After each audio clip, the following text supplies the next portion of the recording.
What happens when a musical revolution collides with tradition? The year 1970 saw country music torn between its roots and a bold new frontier. We're diving into the 10 unforgettable songs that shaped this transformative year. Some sparked controversy, others crossed barriers, but each one altered the genre forever. Which one will surprise you? Before we move on, I'd like to ask you a small favor. If you appreciate this content, please take a second to like this video and subscribe to the channel. Over 98% of you watch the videos without subscribing. It costs you nothing, but it makes a huge difference to us. So did you click the subscribe button? Great, thank you so much. Now back to the video. We were poor, but we had love. Number 1, Coal Miner's Daughter. Loretta Lynn's Coal Miner's Daughter isn't just a song, it's a piece of her life sewn into music. Written in 1970, it tells the story of her childhood in Butcher Hollow, Kentucky, where poverty and hard work shaped every detail of daily life.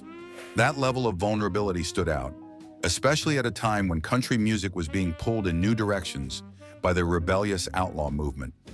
The song's unvarnished honesty resonated deeply, especially with working-class families who saw themselves reflected in her lyrics. Its impact grew even further when the hit film adaptation brought her narrative to an even larger audience. Few songs remind us so powerfully of country music's storytelling roots. And the next, a bold anthem with a very different tone. Being free. Number 2, Okie from Muskogee. Merle Haggard's Okie from Muskogee struck a chord in 1970 like few songs could. It planted its flag firmly in the midst of America's cultural divide, presenting a proud, small-town perspective that both celebrated traditional values and took a jab at the counterculture movement of the time. The lyrics, unapologetic and direct, offered a vision of the simple life, where people took pride in hard work and patriotic ideals. While traditional country fans quickly embraced the song as an anthem, its pointed critique of the counterculture sparked heated debates. For some, it felt like a direct challenge to changing societal norms. Even now, Okie from Muskogee remains part of the conversation about how country music reflects cultural identity. Speaking of emotional impact, the next song tells a very different story. There's no need to watch the bridges. Number 3, For the Good Times.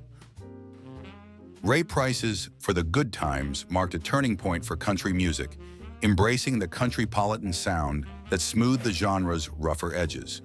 With its lush orchestral backing and polished production, the song stood apart from both traditional country and the emerging outlaw wave. This refined approach polarized listeners. Some traditionalists resisted its sophistication, longing for the genre's grittier origins. The countrypolitan style wasn't just a shift in sound.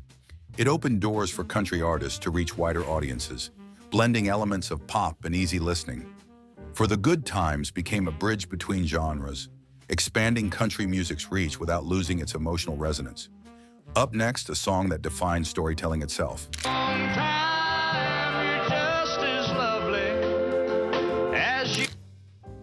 Number 4, Hello Darlin'. Hello Darlin' is one of those rare songs that feels timeless from the first listen. Released as the lead single from Conway Twitty's 1970 album, it wasted no time climbing to the top of the Billboard Hot Country Singles chart, spending an impressive 4 weeks in the number 1 spot. At a time when many country artists were experimenting with new styles, Hello Darlin' stood out for its straightforward storytelling and heartfelt delivery. Written by Twitty himself, the song's narrative of regret and longing gave it an authenticity that fans couldn't ignore. Its enduring popularity cements its spot as a classic and a testament to country music's unfiltered emotional power. Harping on the wars we fight and griping about the way things ought to be. Number 5, The Fight Inside of Me. Merle Haggard's The Fight Inside of Me hit like a shot of defiance in 1970, cementing his stance as a champion of traditional American values.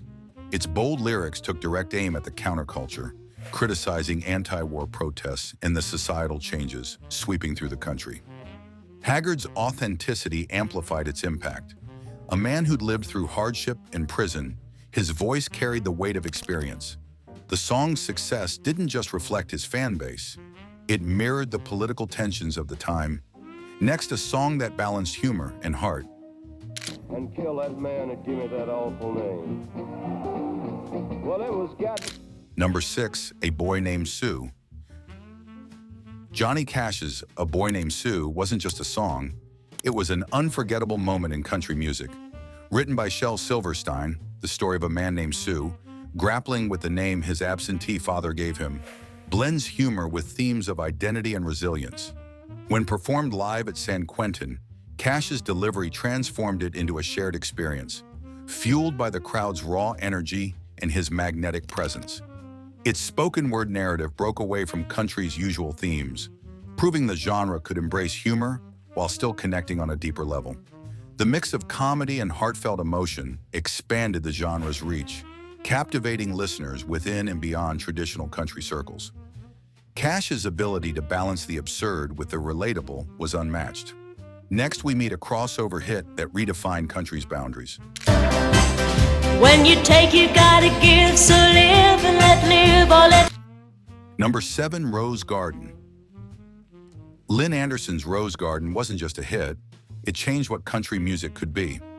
Released in 1970, the song climbed to number 1 on the Billboard Hot Country Singles chart and even reached number 3 on the all-genre Hot 100.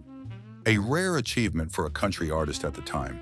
Its orchestral arrangement and relatable themes of strength and hope gave it a universal appeal beyond country fans, solidifying Anderson's place in music history. What makes this story even more remarkable is that her husband and producer, Glenn Sutton, initially didn't want her to record it, thinking the song wasn't suited for a woman. Anderson's persistence, along with the support of Columbia Records president Clive Davis, proved pivotal. Rose Garden didn't just introduce country music to pop audiences, it redefined crossover success. I'll never fall in love again. Number 8, I'll Never Fall in Love Again. Bobby Gentry's I'll Never Fall in Love Again brought a soulful take on heartbreak that stood apart from the more straightforward country fare of the time. Her delivery carried a quiet intensity, layering sadness with strength, while the jazz-influenced melody felt fresh and unexpected within the genre. This wasn't a traditional country song. It was something more nuanced, offering a richer emotional palette. By blending elements of jazz and soul, Gentry pushed boundaries, expanding what country music could sound like. This approach challenged the norms of the 1970s, a time when female artists often faced restrictions on how they could express themselves musically. Gentry's willingness to experiment both broadened her reach and inspired others to step beyond traditional definitions. Her artistry showed just how versatile and emotionally resonant country could be. Prepare for the next tune, a true classic. Someday, some way. Number 9 is Just a Matter of Time. Sonny James's It's Just a Matter of Time brought a polished, pop-inflected warmth to country music that quietly reshaped the genre's emotional language. His smooth, effortless delivery softened the sting of heartbreak, making sorrow feel palatable, even graceful. Unlike the twang-heavy ballads that dominated the era, this track leaned into lush arrangements and a crooning vocal style that bridged country with early pop sensibilities. James didn't just sing about lost love, he smoothed its edges, offering comfort in place of raw vulnerability. This subtle shift reflected a broader trend in late 60s and early 70s country, a movement toward crossover appeal without sacrificing emotional depth. By refining the genre's sound, James opened new doors for what country music could be, more urbane, more widely accessible, yet still grounded in sincere storytelling. Rain dripping off the brim of my hat sure is cold. Number 10 is Anybody Going to San Antone. Charlie Pride's Is Anybody Going to San Antone stands as a testament to his groundbreaking legacy in country music. Released in 1970, the song captures the universal theme of longing as it tells the story of a lonely hitchhiker seeking a ride to San Antonio. The song symbolized Pride's ability to unify audiences with authentic storytelling and emotional resonance. Its success wasn't just musical, it broke barriers, proving that country music could embrace diversity while staying true to its roots. Today, Is Anybody Going to San Antone remains a beloved classic, a constant reminder of Pride's monumental impact on the genre. The songs of 1970 tell a story of transformation, where country music balanced tradition with bold new directions. Each track on this list reflects the complexity of that year, whether it was Loretta Lynn grounding us with rural roots or Lynn Anderson crossing over into pop charts. These songs captured a genre in motion. Let us know your favorites and stay tuned, because there are more pivotal chapters in country music's rich history waiting to be explored. See you there.